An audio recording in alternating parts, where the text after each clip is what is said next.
house beautiful. I'm Emily, and this is my home. Come on in.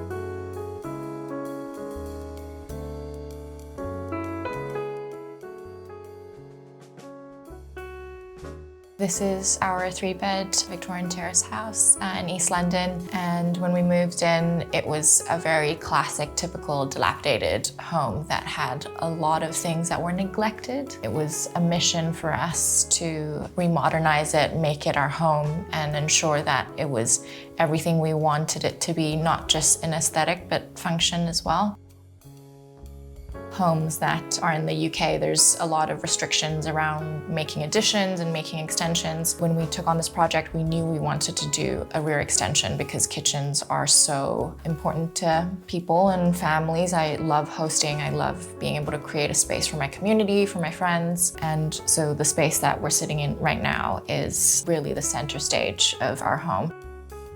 I now try to really marry the functionality and the aesthetic in the spaces that I design for people, but also in our home here. I think being able to speak to these two very, very important and significant concepts for people, making a space that's beautiful, but also incredibly functional for what they are, is something that I try to champion, and I try to make sure it shines through in everything that I do. We're in my kitchen currently, and this is the largest room in the house and the most hardworking space in the home that we have. So we extended it further outwards to make sure that we gained more space to house the kitchen that we use now, and also be a space for dining, relaxing, working, socializing, and hosting. There's a lot of timber and a lot of natural tones and hues in this space currently. I wanted to keep red as a very core color of this room. You can see that it shows up in the upholstery, in the floor, and some of the accents throughout the decorating bits in the house as well. I eat oats religiously every morning, and I wanted a pot filler tap after I saw it in Kendall Jenner's home. And I wanted to make sure that we integrated something like this in our kitchen. So this pot filler is from Duval, it's nickel, and I use it every day. My partner, Jono, didn't think that I would be using it every day, but I think it actually is such a functional item for how we cook, how I eat my oats every morning, and I also think it's a little fun feature. As all families do in homes, maximizing storage was really, really important. But for us, it was about balancing open and closed storage, and cost was a really big factor when we designed this space too. I think open shelving is great for people and homes who are very, very diligent with cleaning, and I probably am quite diligent with my weekly routine to clean the kitchen. So yes, it creates a lot of dust traps and has a lot of maintenance involved with open shelving, but I do think it's a lovely, lovely feature to be able to showcase your trinkets, kitchen books. I never used to have any kitchen cooking books, and I have so many now, and I love being able to share this and a little bit of myself with people who come into my space. We get lots of natural light into the kitchen, and we wanted to maximize that because it seems like a wasted opportunity if we didn't. We have 3 skylights in the kitchen. They're not necessarily really big, but they're big enough to allow some natural light into the space in places that would otherwise be super dark. You'll see in the back we have 2 panes of sliding doors. They're double action, so we can use them left and right. We wanted sliding doors rather than bifolds so that it's making sure and maximizing that aspect into the garden, so we don't have lots of big chunky frames. Everything is very, very considered. And we have a little picture window that's fixed in the side extension that really acts as a frame towards the garden. So when you come through from the side extension, opening from the office into the kitchen, it frames it really, really nicely. We implemented this window seat with storage underneath to make sure that, again, we have as much storage as possible. The storage under the seat is for garden things that we can't store outside, so slippers or anything that has batteries that we might typically use outside but can't necessarily store outside. And the window seat is specifically made for our dog. We use it sometimes, but it really is for him, and he likes to perch and sit there and make sure that cats don't invade our garden. This is my powder room, a little bathroom that I added in the ground floor space within the kitchen dining area. It is not super big, but incredibly functional. We wanted it to be a space for guests to use when we host friends, and I wanted to add a little bit of femininity to it. So you'll see this really, really lovely butter yellow used throughout the room with some darker shades of an accent yellow that surrounds the walls. I wanted to add lots of layers, so you can see that in the paneling, in the variation of the paint. I wanted to make sure it was a cute and fun little surprise when you open the door. So I really love to source things from eBay. I'm a little bit of an eBay addict and fiend, so I try to source pre-loved items, secondhand items from the platform to make sure that I incorporate things throughout my home that's reclaimed and old.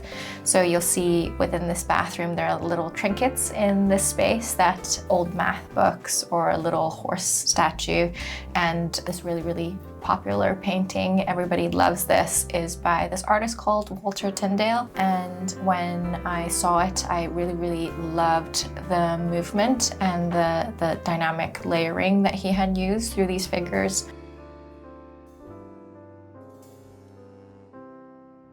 This is my living room. This is the space that we relax in a lot. This room, I wanted to make sure it felt really cozy for when we watch movies in the evenings or when we're relaxing, snuggling together, and just have a space that we can light the fire in the winter. This fireplace that we reinstated, it wasn't very functional prior to this. The previous owners had bricked it up with fake wallpaper that looked like brick, so it wasn't actually bricked up in a technical sense, and they closed it off completely, so it was a little bit of a delight when we had uncovered and discovered it. So it's a working fireplace now. In the winter, it's absolutely lovely to light it and put a movie on and have it be a source of warmth, but also just a sense of coziness to it.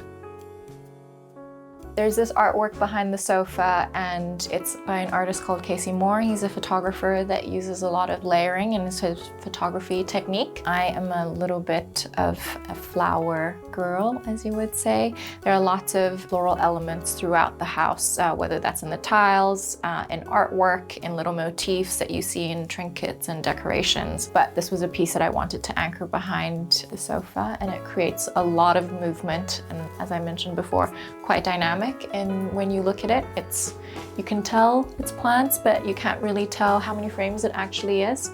So I really love it when it kind of is pairing and complementing the wall colors and the rest of the space as well. This chair that I'm currently sitting on, another eBay find. So when I trawled through eBay, I found this chair that was in disrepair and I needed a little bit of love. And the beauty of pre-loved items is they're cheap, and you have the energy and have the time to give it another life again. So I reupholstered it in this ticking fabric and changed the direction of the stripes so it runs in multiple directions, and I think it adds, again, movement to an otherwise quite pared down space. So I always try to find little accents to introduce in my furniture items as well.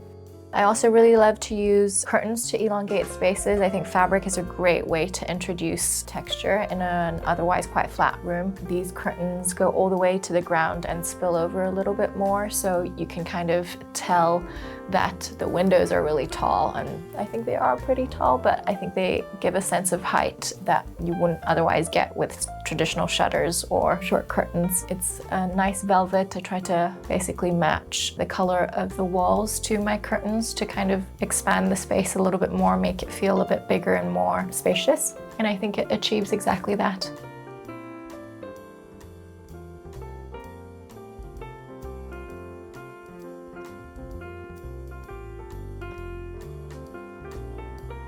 This is our king-size bed. When we renovated this room, we wanted to make sure the bed was really the center of the room. We wanted to make sure that when we came in here and slept at night, it was comfortable, and we felt like we wanted something to really envelop us. So the bed canopy was an addition that I DIY'd, threw together some fabric, some curtain poles, and then just was trying to be very inventive in how to elongate the space, but also get like a little bit of a princess bed.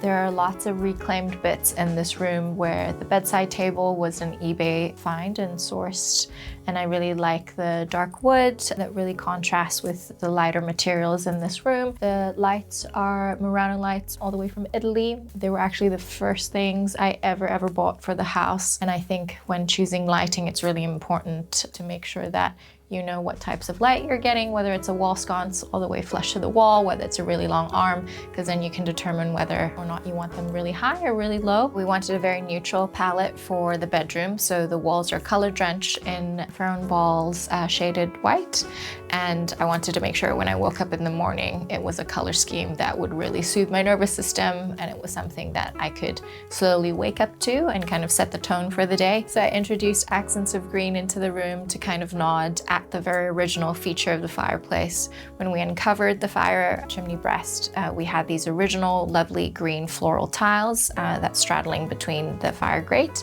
and I think it's something that I basically introduced in this grid system, as you can see in the linen, but as a pattern throughout.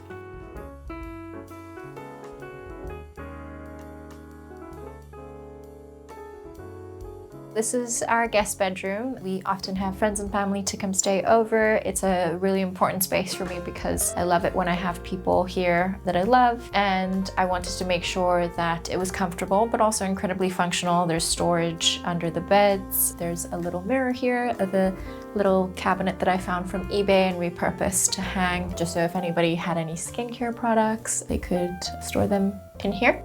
There are these hooks that I also sourced from eBay, just some antique brass hooks to make sure that people had enough hanging space, because I find that in bedrooms there's oftentimes not enough hanging space for people to store things that they don't want to necessarily iron. And again here there's little floral elements, so these illustrations hand-drawn in pencil to hang there. I think it's a really cute element to kind of come into the room too. Similar to our bedroom, this room is also color drenched and shaded white, but I think it looks very different in this space because we get more natural light through this window in this direction. But similar, that we wanted to create a very soothing, very calm environment for you to go to sleep to, but also wake up to. Little pop elements of yellow that you can find in the chair, in the linens, and in the curtains. I hope you enjoyed this tour around my home and took some inspiration from it. Thank you for watching.